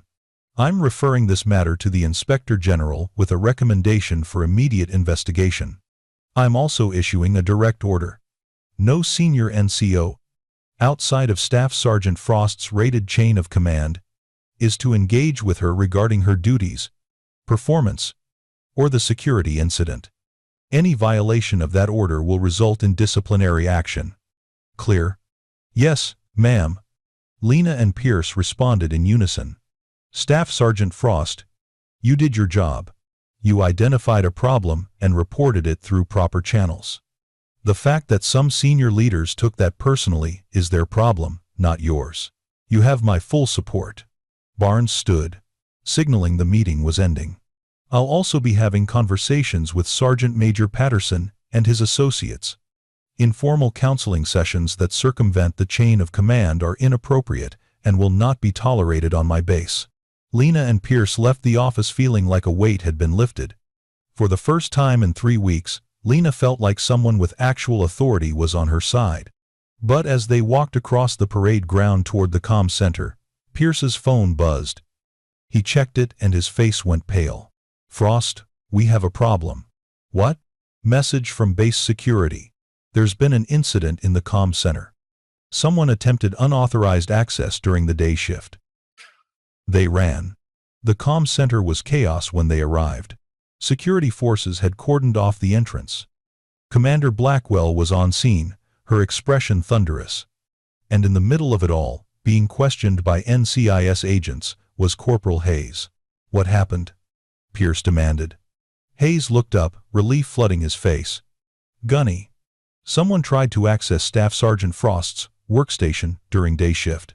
They used her credentials but didn't know her specific login protocols. The system flagged it as suspicious and locked them out. Then they tried to physically access her terminal and triggered the tamper alerts. Who? Security cameras caught it. Hayes pulled up the footage on his tablet. The image was grainy but clear enough. Master Gunnery Sergeant Riker, in civilian clothes, sitting at Lena's workstation and attempting to access her files. Pierce's face went from pale to red. That son of a bitch tried to plant evidence. That's what NCIS thinks. Hayes confirmed. They found a USB drive on him with malware similar to what was found on Master Sergeant Vance's computer. They think he was trying to make it look like Staff Sergeant Frost had been the one who compromised Vance's account. Lena stared at the frozen image on screen, her mind processing the implications. Riker had tried to frame her. He'd tried to create evidence that would destroy her career and simultaneously exonerate Vance. Which meant Vance was guilty. Had to be. Otherwise, why go to such elaborate lengths? Commander Blackwell approached them. her expression mixing anger with something like respect. "Staff Sergeant Frost, it appears your suspicions about the security incident were correct. Master Gunnery Sergeant Riker has been detained. NCIS is bringing Master Sergeant Vance back in for questioning. And Sergeant Major Patterson is being investigated for his role in coordinating the retaliation campaign." "Ma'am," Lena said carefully, "I didn't want any of this. I just wanted to do my job." "I know. But sometimes, doing your job means exposing problems that people wanted to keep hidden. You did the right thing, even when it cost you." Blackwell paused. "For what it's worth, I'm sorry it took this long for the command to protect you the purting way we should have from the beginning." The rest of Friday passed in a blur of statements, interviews, and documentation. By evening, the full scope of what had happened was clear. Master Sergeant Vance had deliberately accessed classified personnel files to gather information on female Marines he was planning to mentor as part of a career development program, a program that, while well-intentioned, violated privacy regulations and security protocols. When confronted by Lena's discovery, he'd panicked and enlisted his friends to help cover it up. Master Gunnery Sergeant Riker had installed the malware on Vance's computer to make it look like a compromise, then had attempted to frame Lena when the initial cover-up failed. Sergeant Major Patterson and First Sergeant Cole had orchestrated the retaliation campaign to pressure Lena into requesting a transfer or dropping the issue. All four were now under investigation. Riker was detained. Vance's administrative leave became pretrial confinement. Patterson and Cole were suspended pending formal charges. By Saturday, the story had spread across the entire base. The small, quiet cyber marine had stood up to the entire senior enlisted mafia and won. Not through aggression or politics, but through simple integrity and refusing to back down when pressured. Lena's phone buzzed with a message from V. "Congratulations on surviving the meat grinder. You did good." "Just did my job," she typed back. "That's what makes you good at it." Monday morning brought a new routine. Lena arrived at the comm center to find a completely different atmosphere. The day shift Marines who'd previously avoided her now nodded greetings. The night shift crew treated her like she'd won a medal. Even Pierce seemed more relaxed, the tension that had defined the previous weeks finally lifting. At 0900, she received a message. Mandatory all-hands formation on the parade ground at 1000 hours. She arrived in service uniform to find the entire base, assembled nearly 800 Marines, sailors, and civilian personnel. Colonel Barnes stood at a podium with the command sergeant major beside her. "This formation," Barnes began without preamble, "is about integrity. It's about what happens when a Marine does the right thing, even when it's hard, even when it costs them." She proceeded to detail, in general terms, what had happened. A security incident reported properly. Retaliation that followed. An attempt to frame the Marine who'd reported the problem. And the complete vindication of that Marine's actions. Staff Sergeant Lena Frost identified a security vulnerability and reported it through proper channels, Barnes said. She followed every regulation. She maintained professionalism even when subjected to systematic harassment. And when senior leaders attempted to intimidate her into silence, she stood her ground and insisted on accountability. Barnes paused, letting her words sink in across the formation. That is what integrity looks like. That is what courage looks like. Not loudly or dramatically, but quietly and persistently doing the right thing regardless of personal cost. Then Barnes did something unexpected. She called Lena forward to the front of the formation. Lena marched to the podium, her heart hammering but her face calm. Barnes turned to face her and rendered a slow, deliberate salute. The entire formation followed. 800 hands rose in unison. The sound of boots snapping together echoed across the parade ground like thunder. Lena stood at attention, returning the salute, and for the first time in 3 weeks, she felt the weight lift completely. This wasn't about Vance anymore. It wasn't about proving anything.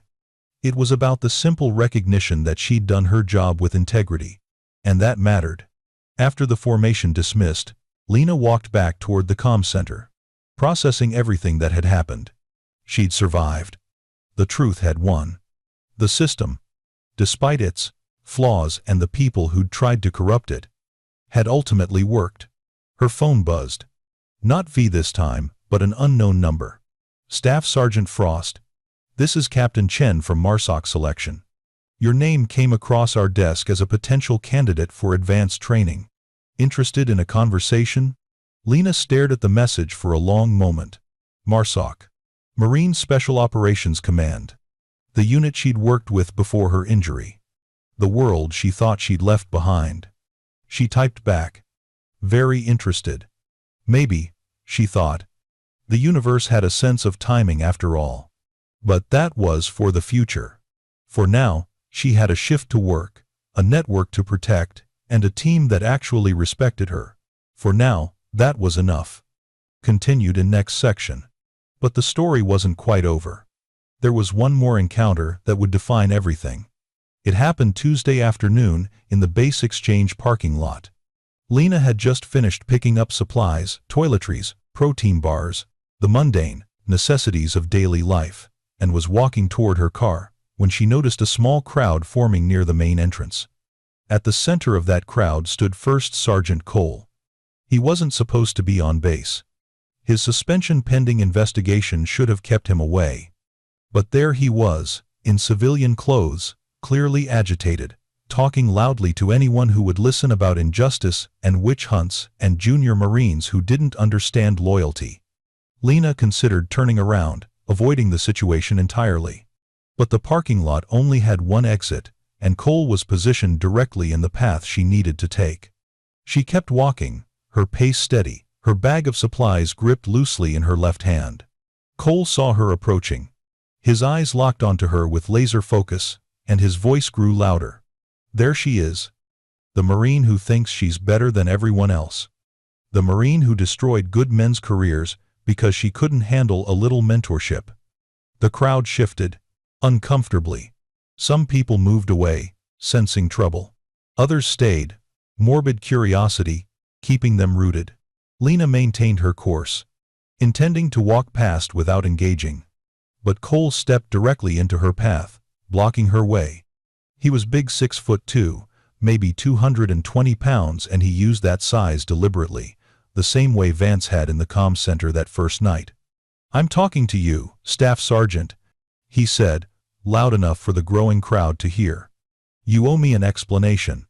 You owe Master Sergeant Vance an explanation.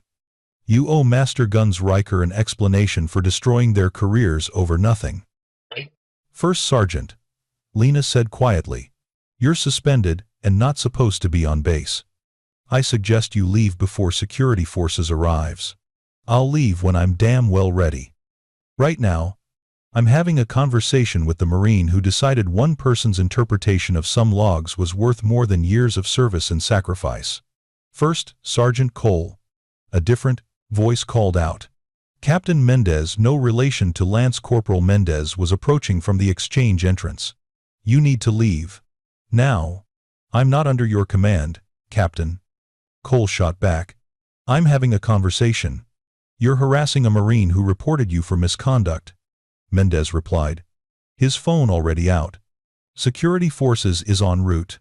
You can leave voluntarily or be escorted off base." Cole's face flushed red. His hands clenched into fists. And Lena saw it happening, the same pattern she'd witnessed dozens of times before. Pride wounded. Authority challenged. Rationality disappearing beneath anger. "You think you're all so smart," Cole said, his attention back on Lena. "You think following regulations makes you right. But you know what? Sometimes, the regs are wrong. Sometimes, loyalty to your fellow Marines matters more than some bullshit protocol about network access." "First Sergeant, I need you to step aside," Lena said, her voice still calm. "Or what? You won. Going to report me? Going to ruin my career too?" He laughed, bitter and harsh. "You already did that, sweetheart. Can't ruin it twice." The word sweetheart landed like a slap. Condescending. Dismissive. Designed to diminish her rank, her position, Her very right to be treated as an equal. Lena felt something shift inside her. A cold clarity that came from years of training and experience. This was no longer about Vance, or the investigation. This was about a man who believed his rank and gender gave him the right to intimidate and belittle. First Sergeant, this is your last chance to step aside. Hold still, sweetheart, Cole said, and his hand shot out to grab her wrist. Not violently, but firmly, the same controlling grab that men throughout history had used to physically assert dominance. I'm not done. He never finished the sentence. Lena's reaction was instantaneous and precise. Her right hand intercepted his grabbing motion, fingers wrapping around his wrist in a grip that didn't look forceful, but that immediately found the nerve clusters and pressure points. At the same time, her left hand, still holding the bag, dropped it and shot up to his opposite shoulder. Cole's eyes widened in surprise. He tried to pull back, but Lena had already pivoted, turning her body while maintaining control of his wrist. The movement was fluid, practiced, the kind of technique that looked simple but required thousands of repetitions to execute without thought. In one continuous motion, she stepped behind him, her grip on his wrist rotating his arm at an angle that immediately compromised his balance. Her other arm snaked around his neck, not in a crude headlock, but in a proper rear naked choke, one arm across the throat, the other controlling his head, her body positioning making it impossible for him to use his size advantage. The entire sequence took less than 2 seconds. 2 seconds from his hand touching her wrist to Cole being completely immobilized in a chokehold he couldn't escape. The crowd gasped. Captain Mendez started forward, then stopped, recognizing that intervening might make things worse. Cole struggled, his free hand clawing at Lena's arm. But she'd positioned the choke correctly, cutting off blood flow to the brain, not air to the lungs. It was precise, controlled, and devastatingly effective. First Sergeant, Lena said quietly, her voice directly in his ear, you touched me without permission. That's assault. I'm defending myself. If you stop struggling, I'll release you the moment security forces arrives. If you continue struggling, you'll pass out in about 8 seconds. Your choice. Cole's face was turning red, not from lack of air but from rage and the realization that he'd made a catastrophic error. He tried once more to break free, his body thrashing, but Lena adjusted her position with minimal effort, maintaining control. 7 seconds, she said calmly. Cole stopped struggling. Good choice. Security forces arrived 30 seconds later, their vehicle pulling up with lights flashing. 2 security personnel exited rapidly, taking in the scene. A small female Marine holding a large male first sergeant in a textbook chokehold, while a crowd of 20 Marines and sailors watched in stunned silence. Staff Sergeant Frost? One of the security forces members asked, recognizing her from the previous investigations. Corporal. First Sergeant Cole grabbed my wrist without permission. I restrained him using minimum necessary force and have been holding him for your arrival. He stopped resisting approximately 45 seconds ago. First Sergeant Cole, is this accurate? Cole, his face still red but his struggling stopped, managed a hoarse, she assaulted me. Ma'am, did you see what happened? The corporal asked Captain Mendez. I saw First Sergeant Cole grab Staff Sergeant Frost's wrist against her will. I saw her defend herself with appropriate force. I saw her give him the option to stop struggling. And I saw him make the choice to comply. Everything she did was proportionate and controlled. Multiple witnesses? The corporal asked the crowd. At least a dozen hands went up. All right. Staff Sergeant Frost, you can release him. We'll take it from here. Lena released the choke and stepped back smoothly, her hands immediately moving to a non-threatening position. Cole stumbled forward, gasping, one hand going to his throat. You bitch. He managed. First Sergeant Cole, the corporal said sharply. You're being detained for violating your suspension, trespassing on base, and assault of a fellow Marine. You have the right to remain silent. As the Miranda rights were read, Cole was placed in flex cuffs and guided toward the security forces vehicle. He kept his eyes on Lena the entire time, a mixture of shock, rage, and something else, fear, maybe, or the dawning realization that he'd underestimated her in the worst possible way. The crowd remained silent until the vehicle pulled away. Then, slowly, conversation resumed. People looked at Lena with new understanding. The small, quiet cyber marine had just restrained a man twice her size with the kind of precision that spoke to serious training. Captain Mendez approached her. "Staff Sergeant. Are you all right?" "Yes, sir. I'm fine." That was impressively controlled. "Where did you learn those techniques?" Lena picked up her dropped bag of supplies, checking to make sure nothing had broken. "Here and there, sir. Marine Corps provides good hand-to-hand combat training." "That wasn't basic MC map," Mendez said, referring to the Marine Corps martial arts program. "That was something else." Lena met his eyes. "Sir, sometimes the Marine Corps provides specialized training to Marines in specialized billets. I'm not at liberty to discuss the details." Understanding dawned on Mendez's face. He nodded slowly. "Of course. Carry on, Staff Sergeant." As Lena walked to her car, she felt eyes on her, the same watching she'd experienced for weeks, but different now. Not hostile, not suspicious, just aware. Aware that the small, quiet Marine was more than she appeared. Aware that underestimating her was a mistake. Aware that sometimes the most dangerous people in the room were the ones who never felt the need to prove it. Her phone buzzed as she started her car. Another message from V. Video of the parking lot incident already circulating. "Impressive control. But that's the end of your low profile." Lena typed back. "Low profile ended when I reported Vance. Might as well own who I am." Fair point. "How does it feel?" She thought about the question as she pulled out of the parking lot. How did it feel to finally stop hiding? To let people see what she was capable of? To stand up for herself, not just through regulations but through demonstrated capability? "It feels honest," she typed. "Good. Honesty suits you." If you enjoyed this story, please subscribe for more military and veteran stories. These true tales keep the courage alive for generations to come. And in the comments, tell us where you're watching from, and who's the quiet leader you'll never forget.